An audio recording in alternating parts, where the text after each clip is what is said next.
Welcome to the deep dive. Today, we're really going to unpack this idea of teamship. It's from the book Never Lead Alone. That's right. And it's all about moving beyond those, old top-down ways of leading. Exactly.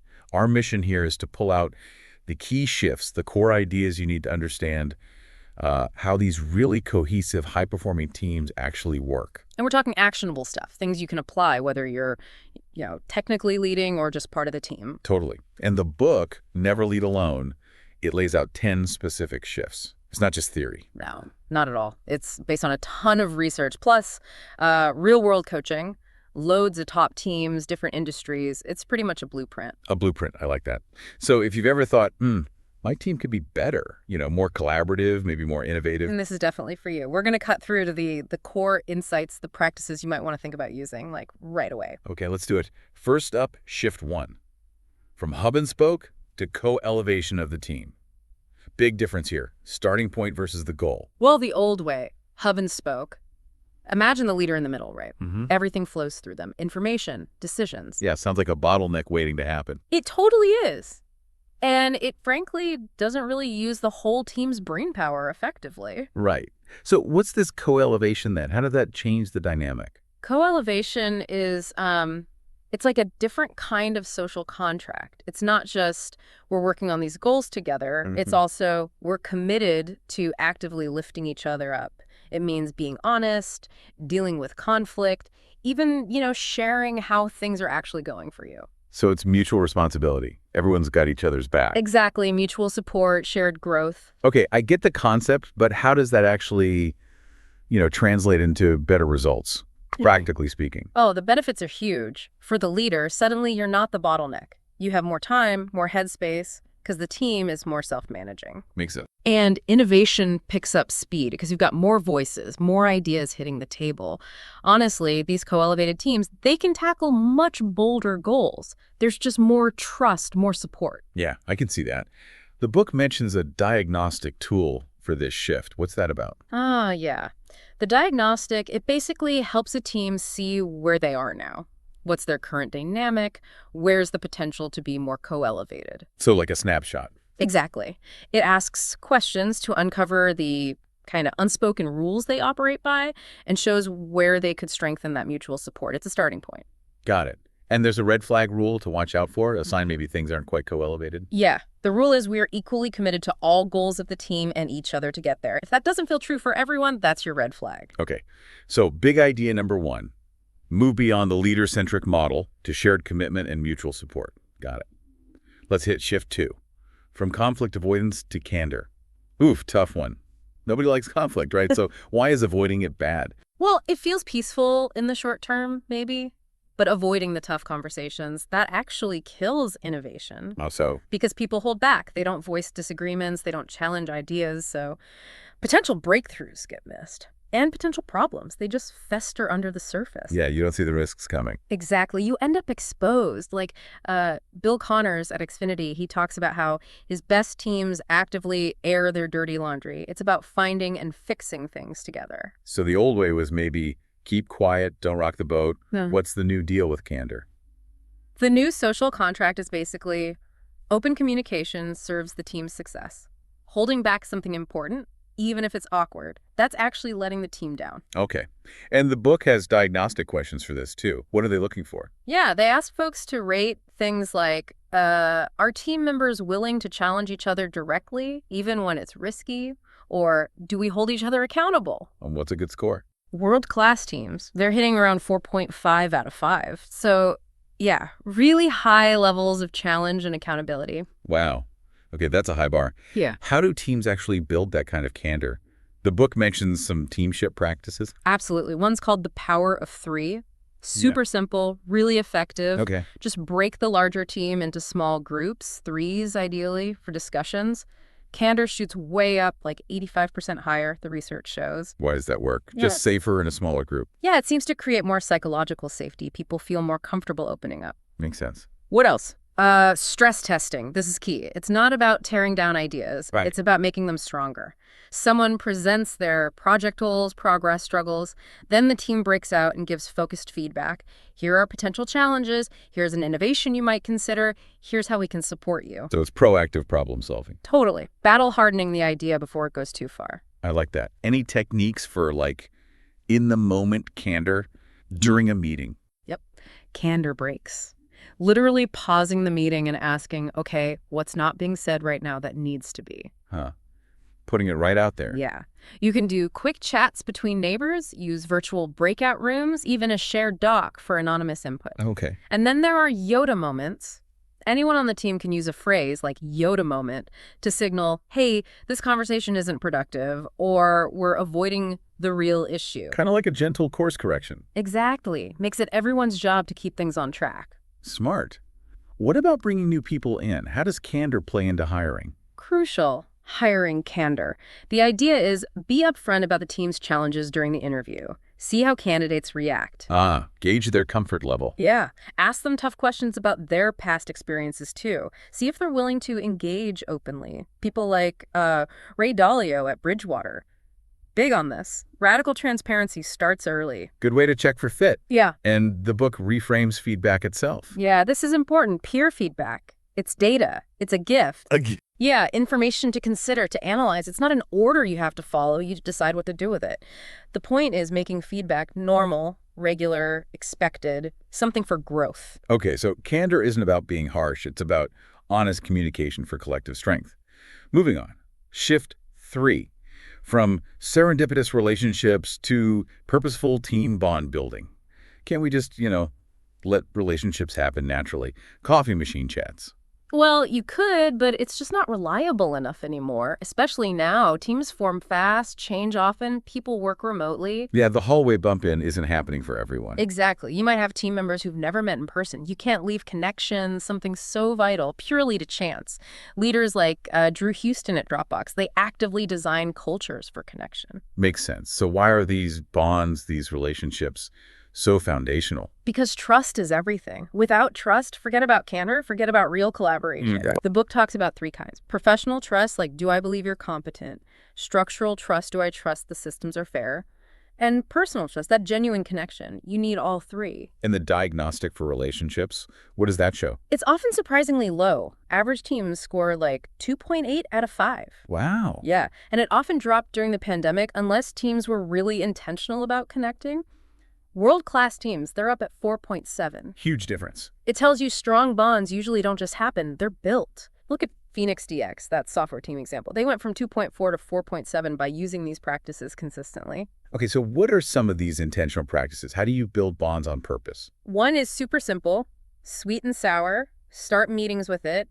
Everyone shares one sweet thing a professional wins, something good, and one sour challenge they're facing. Nice. Quick human check-in. Exactly. Sets a good tone, acknowledges the ups and downs. What about something a bit deeper?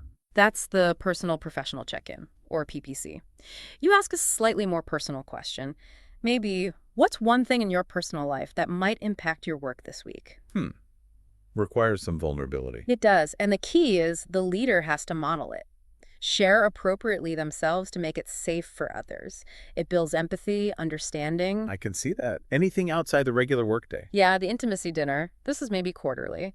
An out-of-work meal focused purely on connection. Okay. Uses deeper storytelling questions. Things like, what was a defining moment for you? Or talk about a failure and what you learned. The book gives tips on setting the right comfortable mood, too. Those sound like conversations that could really change how a team sees each other. Yeah. That Phoenix DX example really drives home the impact. Okay, shift 4. From individual to team resilience. We hear tons about individual resilience. Why the shift to the team? Because individual resilience, while great, just isn't enough in today's world. The pace, the pressure, it's too much for one person to carry alone sometimes. So teams need to support each other's energy levels. Exactly. When someone hits a rough patch, feels burned out, it shouldn't just be on them or their manager or HR to fix it. The team needs to step up. It's a shared responsibility for well-being. Shifting the ownership. Interesting. That's what the team resilience diagnostic gets at. And the red flag rule here is super simple. We lift each other up. We lift each other up. Okay. How do teams actually do that, practically? Well, one easy practice is the energy check-in. Start of the meeting, everyone rates their energy, say 0 to 5, maybe a quick why. Like a quick pulse check for the team. Precisely. See where everyone's at, catch dips early. Makes sense. Is there a deeper check? Yep, the resilience spot check, maybe monthly, asks more specific questions. Things about cognitive agility, am I on top of new ideas, sense of purpose, does my work matter? Foresight, am I ahead of the curve? Even listening, am I really hearing my team? Those are really good questions. Yeah, they tie into broader frameworks, like the Surgeon General stuff on workplace mental health. It's about creating an environment where people can sustain their well-being together. Okay, so team resilience is proactive, mutual support. Got it. Let's tackle shift 5. Shifting to elevate collaboration. Broader and bolder co-creation through meeting shifting. Sounds like more than just better meeting. Oh, much more. Collaboration isn't just meetings. The book talks about a collaboration stack. Stack. Yeah, like a toolkit. Different modes. Synchronous, like meetings, sure. But also asynchronous shared docs, forums, etc. Plus in-person stuff when it makes sense. The key is being intentional about designing how you use these different modes, even for remote teams. And now, increasingly, you got to factor in AI too. Right. The book calls this the third wave of work reinvention. Yeah. First wave, TQM in manufacturing. Second, agile in software. This, Teamship, is the third wave, rethinking how knowledge workers actually collaborate. And we haven't quite nailed it yet. Well, the authors argue companies bought the tech but didn't always change the processes enough to really leverage it. Then the pandemic hit, first remote work, but often we just put old meeting styles online. Missed opportunity. So this shift is about being way more expansive, more intentional. It mentions untethering work. 4 ways. Right. Untether from 1, rigid org charts and silos. 2, fear of including more diverse voices and creating stuff. 3, old physical constraints where you work. And 4, embracing radical adaptability, always learning, always tweaking how you collaborate. And AI fits into this broader picture as a collaborator. Definitely. AI isn't just a tool anymore. It's becoming a teammate. Yes, it can cut costs, do routine stuff, but the bigger potential, elevating the human side purpose, connection by freeing us up. But that means learning how to work with AI, harmonizing. And we're still figuring that out. Yeah, most meaningful adoption is still limited because we need that mindset shift and clear guidelines for human AI teams. Okay, so the collaboration diagnostic probably checks how well teams are doing this broader tech-enabled stuff. Exactly. And scores are typically low, like 2.5 out of 5. World-class teams, 4.3. Shows how much potential is still. That's right. 2 red flag rules here. Yep. We co-create broadly to innovate boldly, and we leverage technology to elevate our collaboration. Okay, let's get practical again. How do teams actually do this? Move beyond endless meetings. Okay, one key practice. Teaming out combined with a relationship action plan, or RAP. Teaming out, RAP. Yeah. Identify all the key relationships you need to succeed on a goal, not just inside your team, but outside too. Then figure out the quality of those relationships and prioritize improving the crucial ones. Get your A-list relationships really strong. So actively managing your network for collaboration. Precisely. And asynchronous stress testing builds on the earlier idea. You take that stress test, but open it up way wider. Get input from a much larger network asynchronously, no limits. More diverse perspectives. What about inside the team, but not in real time? Async collaborative problem solving, or CPS. Pose one critical question in a shared doc. Everyone adds their thoughts before any meeting. So you gather input first. Yeah. Ensures broader thinking, surfaces, tricky issues maybe people wouldn't raise in a live meeting. Then the meeting is much more focused. The decision board is like CPS on steroids, a set of questions needing answers before a decision meeting. Okay, and calendar bankruptcy. Sounds drastic. It can be. Basically a big clear out. Review all recurring meetings. If it doesn't have a clear agenda, a clear decision needed, kill it. Shopify did this, apparently saved tons of time. Wow. And finally, simple but important, scheduling async prep. You actually have to block out time on the calendar for people to do the asynchronous work. Otherwise, it gets squeezed out. Right. Make time for it. So shift 5 is really about deliberate, inclusive, tech-enabled collaboration. Moving to shift 6, shifting to Agile as the new operating system for your team. Agile? Isn't that just for tech teams? Used to be, maybe. But the argument here is, no, Agile principles are essential for all teams now. The world's too volatile. You need that adaptability. So things like short sprints, showing your work. Exactly. Short work cycles, making progress visible broadly, learning quickly. Plus, that core Agile idea. Customer satisfaction is the highest priority. That focus helps align everyone. Like Arvind Krishna at IBM. He sees Agile as the way for all teams to adapt. Okay, so applying that mindset everywhere. What is the Agile diagnostic check for Teamship? It looks at, are you breaking work into sprints? Are you showing progress widely? Measuring outcomes, not just activity. Being honest about struggles.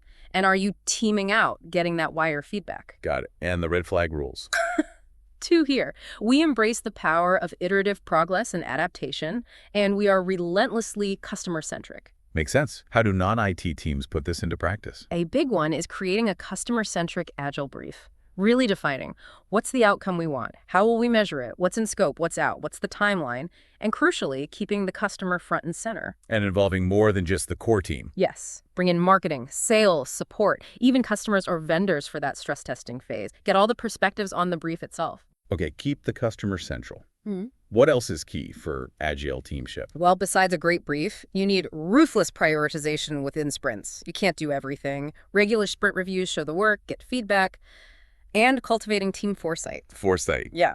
There's a practice called Foresight 5 Minutes, monthly thing. Each person researches a specific angle, customer trends, new tech, economic shifts, whatever, reports back potential risks or opportunities the team needs to look at. Proactive scanning. Smart. And finally, clear decision governance. Using frameworks like DCI driver, approver, contributor, informed, make sure everyone knows who does what in decisions. And importantly, the approver isn't always the boss in an Agile setup. Right. Clarity is key. So Agile is about focus, iteration, transparency, foresight, and clear roles. Yeah. Okay, shift 7. Shifting from a culture of scarce praise to peer celebration and recognition. This feels important. Why the emphasis? Because lack of recognition is a huge reason people leave jobs. Research shows it again and again. So many people feel unseen, unappreciated. Like running a marathon with no cheering section. Exactly. You need that encouragement along the way, not just at the finish line. There's a great example with Carol Clements at JetBlue. She started asking new hires, how do you like to be recognized? Simple question. Simple, but powerful. She'd share it with the team, made a real difference in keeping people. So it's not just the annual awards dinner. Definitely not. It's the everyday stuff. The celebration diagnostic often shows that, yeah, lots of teams are bad at this, but good sales teams, they often get it right. Constant acknowledgement. And the red flag rule. Simple, we celebrate each other. Okay. How do teams actually do this celebrating? Well, leaders can do seeding recognition, intentionally spread praise through different channels so the person definitely hears it. Like that story of the leader leaving a message for a team member's dad about his son's great work. Wow, that's memorable. Totally. Then there are things like a gratitude circle at the end of meeting, quick shout-outs, exploits of the week, highlighting team wins. A bigger one is peer celebration, maybe monthly. A dedicated time where everyone specifically appreciates a peer or someone on another team, reinforces good stuff. I like that direct peer-to-peer recognition. Yeah. And then there's still a place for formal celebration, leader-nominated awards for big contributions. But it's the combination that matters. Right. The book mentions Oprah and Dan O'Reilly. Yeah, basically underlining that deep human need for validation. Oprah says everyone wants to know, did you see me? Did you hear me? Did what I say mean anything? And Aries research shows public recognition can be more motivating than cash. Powerful stuff. Okay, shift 8. Shifting from exclusion to diversity, inclusion, and belonging. Feels incredibly relevant today.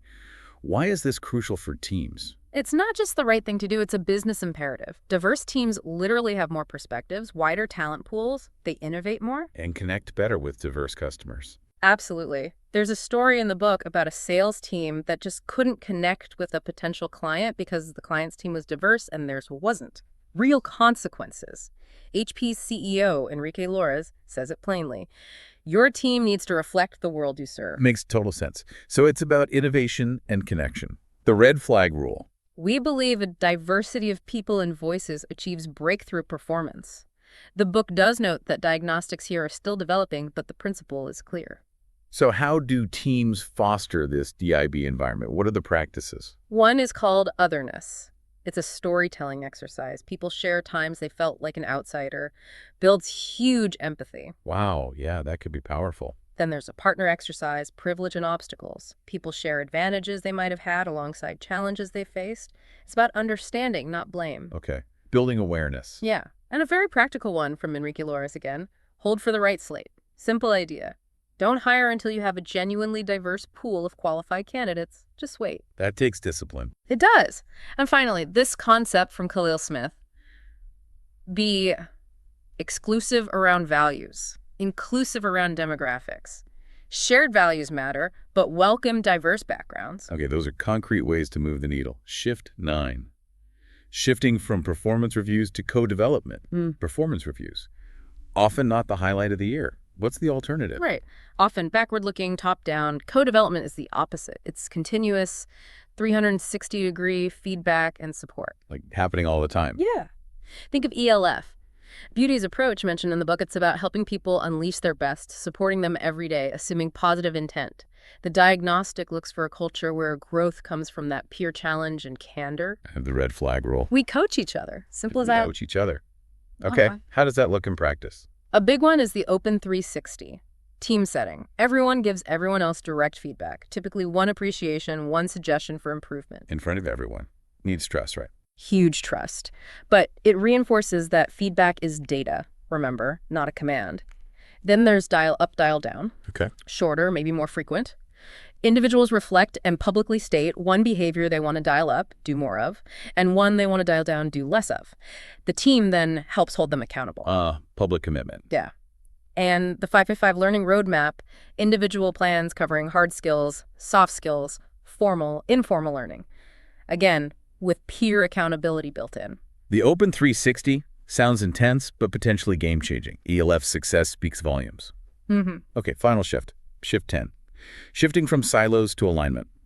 We've talked about breaking silos, but what's the core idea here? Silos are killers. They block collaboration, create internal competition, stop the whole organization from winning. This final shift argues that true alignment isn't really a separate activity. It's the result. Exactly. It's the outcome of doing the other 9 shifts well. Co-elevation, candor, relationships, resilience, collaboration, agile celebration, DIB, co-development. Yeah. You do those things, alignment happens more naturally. Like everything clicks together. Right. Think of the examples like Bill Connors at Xfinity or Bob Pittman at iHeart. Their success came from that deep collaboration and alignment. But key point, it's not a one-and-done thing. It's ongoing, needs constant attention, especially in agile cycles. So the diagnostic looks for that shared ownership, that focus on the bigger win. Yep. And the final red flag rule is we move as one towards our North Star. Okay. How do you actively work on alignment then if it's an outcome? You use alignment collaborative problem solving. It's that CPS method again, but focused specifically on the North Star, the mission, the big goals. Asking specific questions. Yeah, questions like, what is our ultimate mission? What needs to change for a remarkable future? What are our biggest challenges? What might block us? Get asynchronous input first, then have focused discussions to refine and commit. So constantly checking and reinforcing that shared direction. Exactly. Look at P&G's long run of growth driven by candor and accountability leading to alignment. Or Salesforce and Flex using Agile to stay aligned. It's the capstone, really. Wow. Okay, that brings it all together. Alignment as the product of a team truly operating with Teamship. That was a really comprehensive deep dive. Yeah, lots to unpack there. So just to quickly recap the big picture. We looked at these 10 shifts moving away from old leadership styles. From hub and spoke to co-elevation, conflict avoidance to candor, chance relationships to purposeful bonds, individual to team resilience. Limited collaboration to broader co-creation. Traditional ways to agile, scarce praise to peer celebration, exclusion to DIB, reviews to co-development. And finally, silos to deep alignment. So for you listening, maybe take a second. Which of those shifts really hit home for your team right now? Where's the biggest opportunity? Maybe it's time for a chat with your team. Could you recontract how you work together? Try out 1 or 2 of these practices. Yeah, just starting the journey, taking that first step, that's often the most important part. And maybe chew on this thought. In this crazy, fast-changing world, what if shifting to Teamship isn't just about better performance? What if it's also about creating a more human, more fulfilling way to work? Exactly. What if the biggest untapped potential isn't just individual stars, but that incredible power of teams that are truly aligned, truly lifting each other up? Really powerful ideas. Yeah. Definitely food for thought. If this sparked your interest, you absolutely want to check out the book Never Lead Alone for way more detail on all this. Yeah, and maybe think about those diagnostic questions we touched on. Could they give your team some valuable insights? Absolutely. Well, thanks for joining us on this deep dive.